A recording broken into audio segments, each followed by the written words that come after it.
Welcome into Indiana Football in Review on Hoosier Illustrated. Dustin Schutte and former Indiana wide receiver Mitchell Paige. No John Alden this week. He's taking the week off. Probably a smart idea to take this week off because Indiana just didn't look very good against Maryland on Saturday. 44-17, the final score.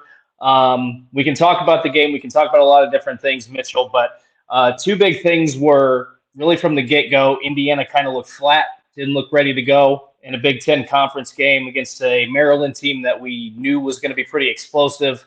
Their defense has improved immensely, and as a result of another blowout loss, Tom Allen makes the decision to fire offensive coordinator Walt Bell and hire Rod Carey as the offensive coordinator. So just kind of a lot going on, not a lot positive, unfortunately, for the Hoosiers in like the past 3 days.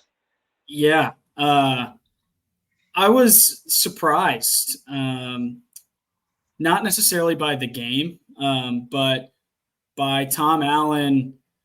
Just his history has been to let guys at least ride out the season.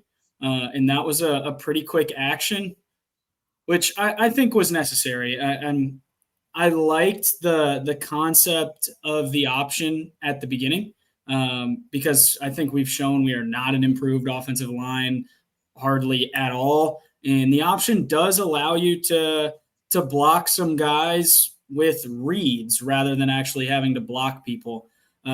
We just didn't do it very well. Taven Jackson is not a runner. He isn't fast and he doesn't run hard. So that makes it really hard to have an option-style quarterback. And we just got way too often into having our fastest player on the field pretty much every time we step on the field, and Jalen Lucas being the guy that's the dive read rather than the option read. It just was the way that everything was structured was very strange. I appreciated the effort to be different, but I think it was the right move for Tom Allen. But you also, now that that's been made, Rod Carey hasn't been an offensive coordinator for 10 years, as we discussed. Like, this is a guy that is rusty, to say the least, and you throw him to the absolute wolves against the Michigan Wolverines on Big Noon Kickoff. This isn't just like a small pack of wolves. It's the whole pack. They're going to be coming hard. I would guarantee that we're going to get straight man coverage and blitzes from all over the place.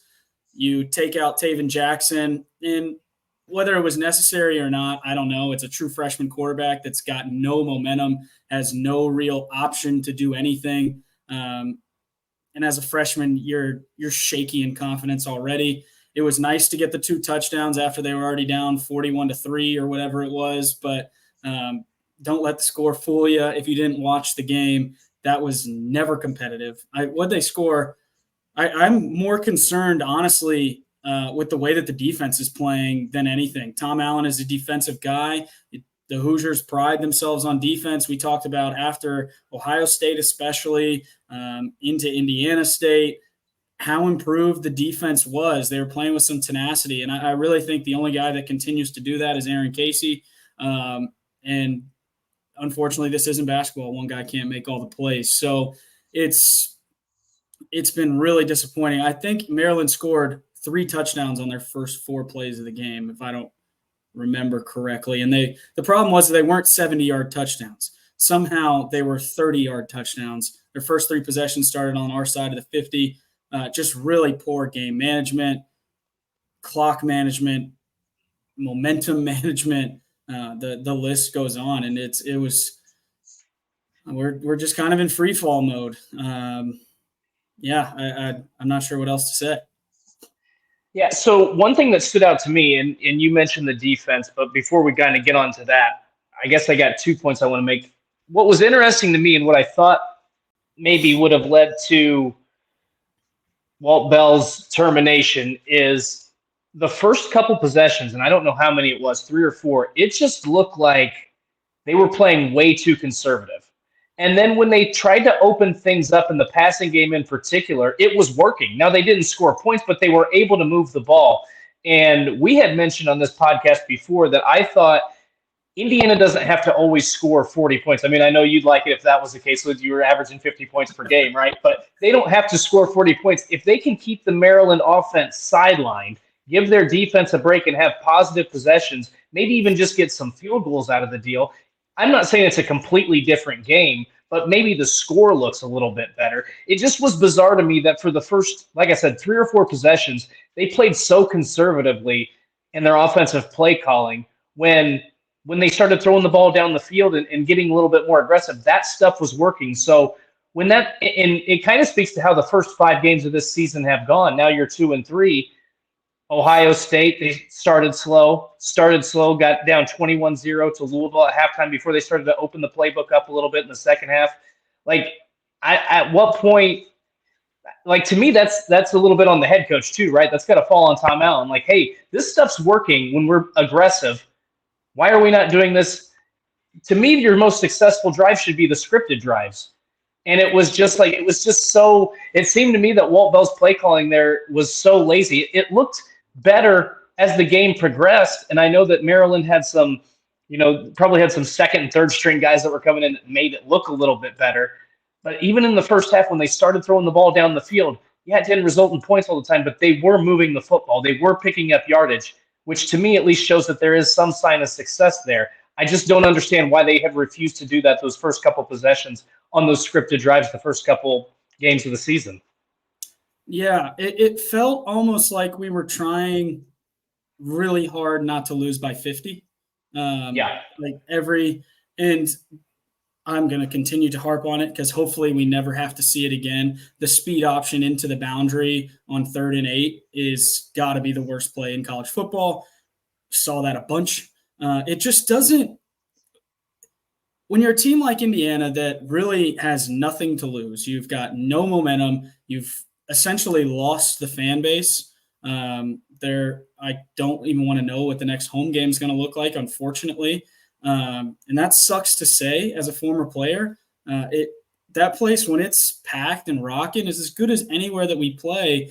And when you go out, and we talk so much about fight, I've just continued to just hope for some fight, not necessarily even wins. That's the state of the program right now, is just go out there and fight somebody.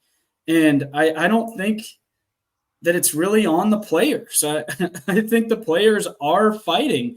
They just are not in positions. And I mean, if I have to, I'm not going to say that. I'm not. See, that was a former player almost getting himself in trouble, but he's not going to do it. He's not going to do it. I understand that the players have to be in the right position, but you have to get them to the right position. You have to make them believe. You have to play a little bit aggressive, because when you're aggressive, if you make a mistake and you're playing fast, a lot of times you can cover up that mistake because you hurry up the offense or hurry up the defense. You get them out of sorts and you are on the front foot. But Indiana, in every snap, especially on offense, was always on their heels, waiting for the defense to attack them. And when you have a freshman quarterback, you've got to let him wheel and deal. It could get ugly. We may lose some games like we lost this weekend, but at least we'll look like we're trying to beat them, as opposed to just sit on the ball and hope the clock runs out. And Maryland, I mean, to their credit, I can't imagine anybody's going to stop them. That's about as explosive an offense, maybe outside of Washington, that I've seen in the country. They've got weapons on weapons. Tualia Tagovailoa is phenomenal. I really, really liked watching them, and I appreciated the way that Loxley's coached them. I mean, he's been through some teams like Indiana has right now. There was a couple teams when I was there that Stephon Diggs left, and they just were in a wasteland. They had nobody, no players, and he's just built that thing into a confident bunch that plays a little bit above their ceiling, I think. And that's all because they're really aggressive. They stick to their keys, and they believe that they're going to score every possession they get. And Indiana, man, I feel like when we get a first down, we should get some points. A few quick things, because like we said, there's just not a lot of positives here to talk about. But one of the things that I think people are going to talk about is you can't lose 44-17 to Maryland. And I feel like that kind of drags Maryland's name in the mud. Like, I think that they'll give Ohio State a run for their money this weekend. I think that's a really good offensive team. I think they've improved defensively. But the problem to me is, Mitchell, when you were playing and when this team was coached by Kevin Wilson, and maybe a lot of times you went into those games and you thought Indiana's going to give them a hell of a game. Like, you didn't know that Indiana was going to win. They were going to give them some fight, and we just didn't see that fight. I have no problem with the fact that Indiana lost a game to Maryland.